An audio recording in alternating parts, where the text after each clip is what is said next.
सूरत के इच्छापुर गांव में युवक की हत्या, डीसीपी और एसीपी जोन 7 की ठोस कार्रवाई से आरोपी गिरफ्तार। सूरत के इच्छापुर गांव में रोहित नामक युवक की हत्या का मामला सामने आया है। मृतक रोहित और आरोपी आकाश उर्फ गढ़ी राठौड़ के बीच झगड़े के बाद यह वारदात हुई। झगड़े के दौरान आकाश ने रोहित को गले से पकड़कर जमीन पर पटक दिया, जिससे उसकी मौत हो गई। घटना के बाद डीसीपी जोन 7 की ठोस कार्रवाई और पुलिस की त्वरित कार्यवाही से आरोपी आकाश उर्फ गढ़ी राठौड़ को कुछ ही घंटों में गिरफ्तार कर लिया गया। मृतक के परिवार ने आरोप लगाया कि यह मामला ताड़ी देशी शराब के विवाद से जुड़ा है और उन्होंने इच्छापुर पुलिस पर लापरवाही के आरोप लगाए हैं। परिवार ने सिविल अस्पताल में हंगामा करते हुए न्याय की मांग की। सूरत पुलिस के एस बड़ी ईपी दीप वकील ने बताया कि डीसीपी जोन 7 के निर्देशन में आरोपी को गिरफ्तार कर आगे की कानूनी कार्रवाई शुरू कर दी गई है। જી સર, ગુજરાતી।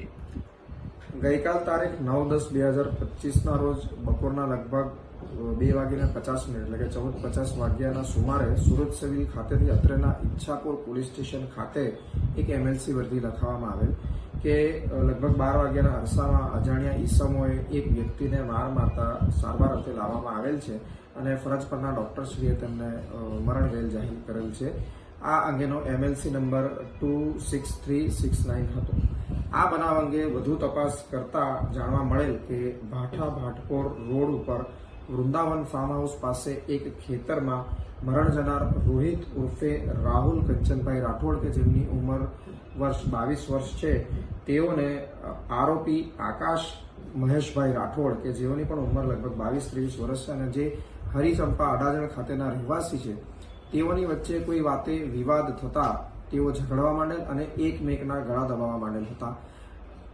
અત્રે તે સ્થાને હાજર રહેલ વ્યક્તિઓએ તેઓને છૂટા પાડેલ હતા, પરંતુ આ કામના મરણ જનાર રોહિત ઉર્ફે રાહુલ કંચનભાઈ રાઠોડ ચક્કર ખાઈને પડી ગયેલ હતા। આથી તેઓને તેમના સગા વહાલા દ્વારા ખાનગી હોસ્પિટલમાં અને ત્યારબાદ સિવિલ હોસ્પિટલમાં સારવાર અર્થે લઈ જવામાં આવ્યા હતા।